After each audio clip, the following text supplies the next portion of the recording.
ASMR 朗読会にようこそ。今日は芥川龍之介さんの短編小説アババババを朗読していきます。ぜひリラックスしてヘッドホンやイヤホンをつけてお楽しみください。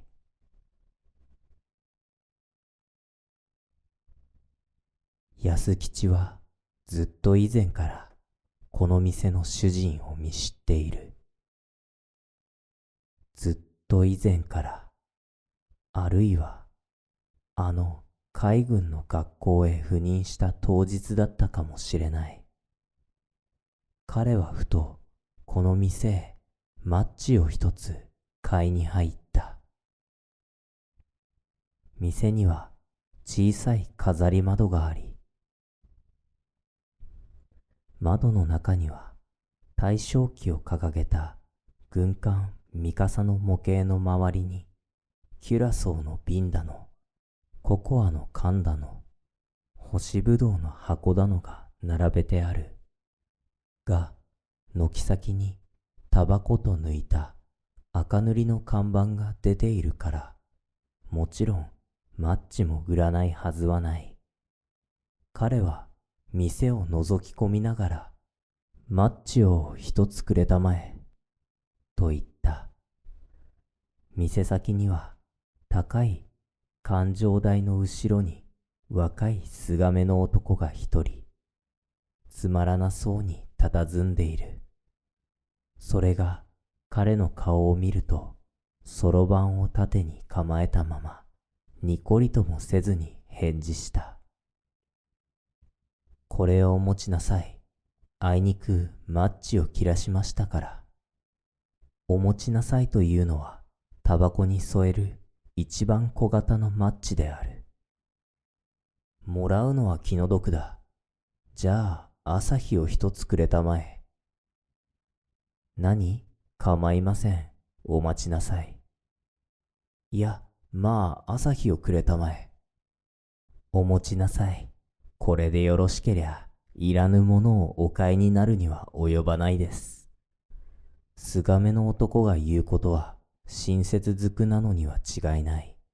が、その声や顔色はいかにも不愛想を極めている。素直にもらうのは忌々しい。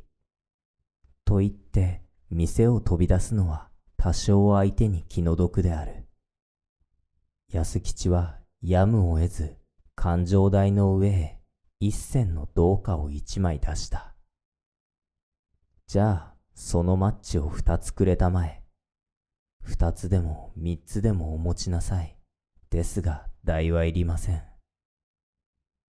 そこへ幸い戸口に下げた金銭サイダーのポスターの陰から小僧が一人首を出した。これは表情の朦朧としたニキビだらけの小僧である。旦那、マッチはここにありますぜ。安吉は内心外貨を上げながら大型のマッチを一箱買った。代はもちろん一銭である。しかし彼はこの時ほどマッチの美しさを感じたことはない。ことに三角の波の上に誉線を浮かべた商標は額縁へ入れてもいいくらいである。彼はズボンのポケットの底へちゃんとそのマッチを落とした後、とくとくとこの店を後ろにした。安吉は地来半年ばかり学校へ通う往復にたびたびこの店へ買い物に寄った。もう今では目をつぶってもはっきりこの店を思い出すことができる。天井の梁からぶら下がったのは鎌倉のハムに違いない。欄間の色ガラスは漆喰塗りの壁へ緑色の日の光を映している。板張りの床に散らかったのはコンデンスドミルクの広告であろう。正面の柱には時計の下に大きい日ご読みがかかっている。その他、飾り窓の中の軍艦ミカサも、金銭サイダーのポスターも、椅子も、電話も、自転車も、スコットランドのウイスキーも、アメリカの干しぶどうも、晒した主人は飽き飽きするほど見慣れている。いや、見慣れているばかりではない。彼はいかに咳をするか、いかに小僧に命令するか、ココアを一缶買うにしても、フライよりはこちらになさい。これはオランダの泥捨てです。などと、いかに客を悩ませるか、主人の一挙一動さえことごとくとうに心得ている。心得ているのは悪いことではない。しかし、退屈なことは事実である。安吉は時々この店へ来ると、妙に教師をしているのも久しいものだなと考えたりした。そのくせ前にも言った通り、彼の教師の生活はまだ1年にもならなかったのである。けれども万邦を支配する変化はやはりこの店にも起こらずには済まない。安吉はある初夏の朝、この店へタバコを買いに入った。店の中は普段の通りである。水を打った床の上にコンデンスドミルクの広告の散らかっていることも変わりはない。が、あの菅目の主人の代わりに勘定台の後ろに座っているのは、西洋髪に言った女である。年はやっと19くらいであろう。アンファスに見た顔は猫に似ている。日の光にずっと目を細めた一筋の混じり気のない白猫に似ている。安吉は親と思いながら勘定台の前へ歩み寄った。朝日を2つくれたまえ。はい。女の返事は恥ずかしそうである。のみならず出したのも朝日ではない。2つとも箱の裏側に旭日旗を描いたミカサである。安吉は思わずタバコから女の顔へ目を移した。同時にまた女の鼻の下に長い猫のひげを想像した。朝日を、こりゃ朝日じゃない。あら、本当に、どうもすみません。猫、いや女は赤い顔をした。この瞬間の感情の変化は正真正銘に娘じみている。それも当世のお嬢さんではない。5、6年来後を絶った研究者趣味の娘である。安吉はバラ線を探りながら、竹比べ、つば九郎口の風呂敷包み、柿つばた、両国、冠城清方、その他いろいろのものを思い出した。女はもちろんこの間も勘定台の下を覗き込んだなり、一生懸命に朝日を探している。すると奥から出てきたのは例の菅目の主人である。主人はミカサを一目見ると、大抵様子を察したらしい。今日も相変わらずにがりきったまま、勘定台の下へ手を入れるが早いか。朝日を2つ安吉へ渡した。しかしその目にはかすかにもしろ、微笑みらしいものが動いている。マッチは、女の目もやはり猫とすれば、喉を鳴らしそうに媚びを帯びている。主人は返事をする代わりに、ちょいとただ転倒した。女はとっさに勘定台の上へ小型のマッチを一つ出した。それからもう一度恥ずかしそうに笑った。どうもすみません。すまないのは何も朝日を出さずにミカサを出したばかりではない。安吉は二人を見比べながら、彼自身もいつか微笑したのを感じた。女はその後、いつ来てみても環状台の後ろに座っている。もっとも今では最初のように西洋髪などに言ってはいない。ちゃんと赤い手柄をかけた大きい丸曲げに変わっている。しかし客に対する態度は相変わらず妙に初々しい。対応は使える。品物は間違える。おまけに時々は赤い顔をする。全然おかみさんらしい面影は見えない。安吉はだんだんこの女にある好意を感じ出した。と言っても恋愛に落ちたわけではない。ただいかにも人慣れしていないところに気軽い懐かしみを感じたのである。ある残暑の厳しい午後、安吉は学校の帰りがけにこの店へココアを買いに入った。女は今日も環状台の後ろに講談クラブか何かを読んでいる。安吉はニキビの多い小僧に万宝店はないかと尋ねた。ただ今あるのはこればかりですが、小僧の渡したのはフライである。安吉は店を見渡した。すると果物の缶詰の間に西洋の甘さんの商標を見つけた。ドロステも一缶混じっている。あそこにドロステもあるじゃないか。小僧はちょいとそちらを見たきり、やはり漠然とした顔をしている。ええ、あれもココアです。じゃあこればかりじゃないじゃないか。ええ、でもまあこれだけなんです。おかみさん、ココアはこれだけですね。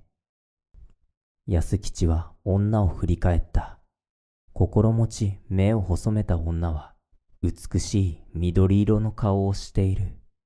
もっともこれは不思議ではない。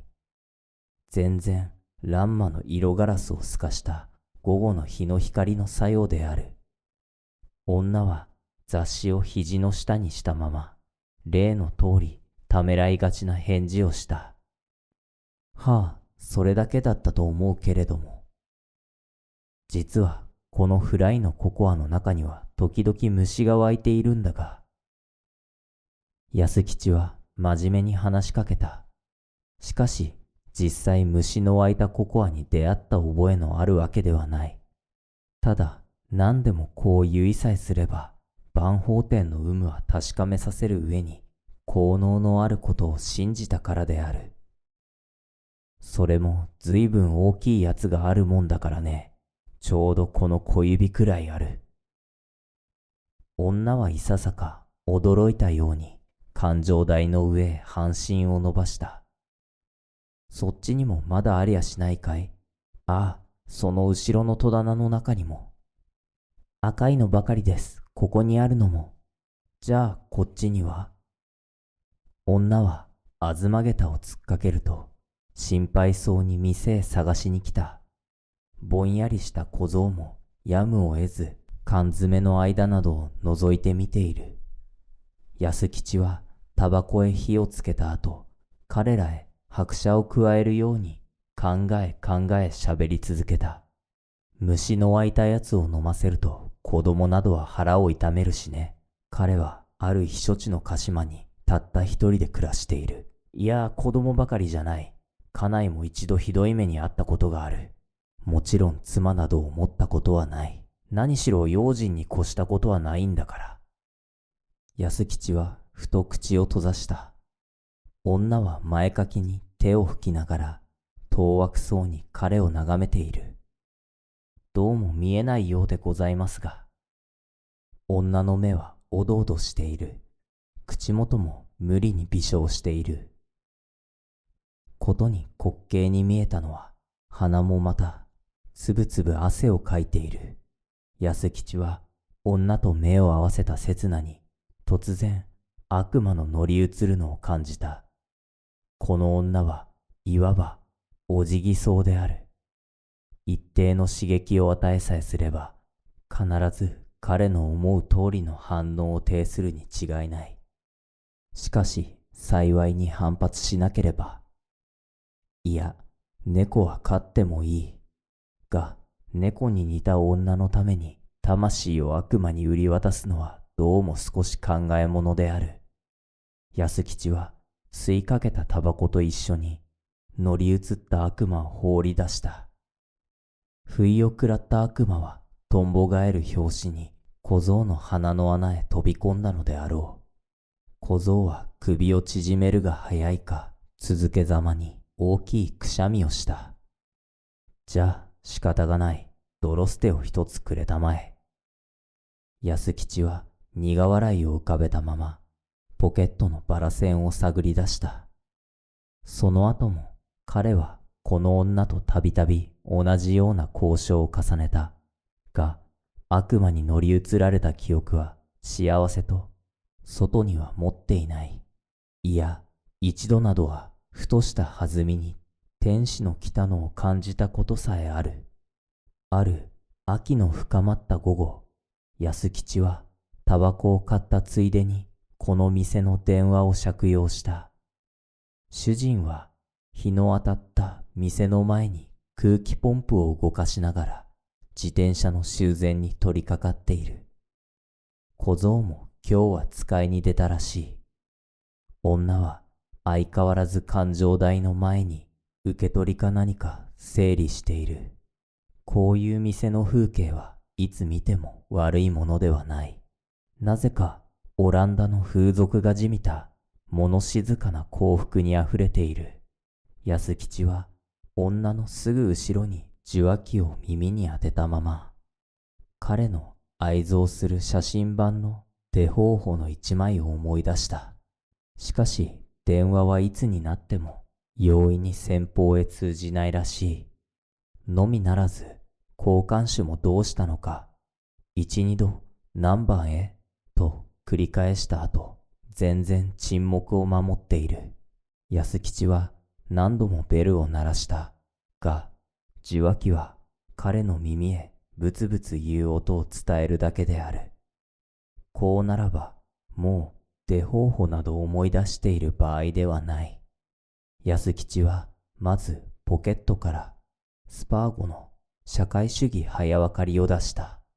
幸い電話には剣台のように蓋のなぞ絵になった箱もついている。彼はその箱に本を載せると、目は活字を拾いながら、手はできるだけゆっくりと強情にベルを鳴らし出した。これは横着な交換手に対する彼の戦法の一つである。いつか銀座尾張町の自動電話へ入った時には、やはりベルを鳴らし、とうとう沢志甚五郎を完全に一遍読んでしまった。今日も交換手の出ないうちは断じてベルの手をやめないつもりである。散々交換手と喧嘩した挙句、奴と電話をかけ終わったのは20分ばかりの後である。安吉は礼を言うために後ろの勘定台を振り返った。するとそこには誰もいない。女はいつか店の戸口に何か主人と話している。主人はまだ秋の日向に自転車の修繕を続けているらしい。安吉はそちらへ歩き出そうとした。が、思わず足を止めた。女は彼に背を向けたまま、こんなことを主人に尋ねている。さっきね、あなた、ゼンマイコーヒーとかってお客があったんですがね、ゼンマイコーヒーってあるんですか？ゼンマイコーヒー？主人の声は、細君にも客に対するような不愛想である。玄米コーヒーの聞き間違いだろう。玄米コーヒー？ああ、玄米からこしらえたコーヒー。なんだかおかしいと思っていた。ゼンマイって八百屋にあるものでしょう。安吉は二人の後ろ姿を眺めた。同時にまた天使の来ているのを感じた。天使はハムのぶら下がった天井のあたりを披用したまま、何も知らぬ二人の上へ祝福を授けているのに違いない。もっとも燻製のニシンの香りに顔だけはちょいとしかめている。安吉は突然燻製のニシンを買い忘れたことを思い出した。ニシンは彼の鼻の先に浅ましい警戒を重ねている。おい、君、このニシンをくれたまえ。女はたちまち振り返った。振り返ったのは、ちょうどゼンマイの八百屋にあることを察した時である。女はもちろんその話を聞かれたと思ったのに違いない。猫に似た顔は目を上げたと思うと、みるみる恥ずかしそうに染まり出した。安吉は前にも言う通り、女が顔を赤めるのには今までにもたびたび出会っている。けれどもまだこの時ほど真っ赤になったのを見たことはない。ニシンを。女は小声に問い返した。ええ、ニシンを。安吉も前後にこの時だけは甚だ主要に返事をした。こういう出来事のあった後、2月ばかり経った頃であろう。確か翌年の正月のことである。女はどこへどうしたのか、ぱったり姿を隠してしまった。それも3日や5日ではない。いつ買い物に行ってみても、古いストーブを置いた店には例のすがめの主人が一人退屈そうに座っているばかりである。安吉はちょいと物足らなさを感じた。また女の見えない理由にいろいろ想像を加えなどもした。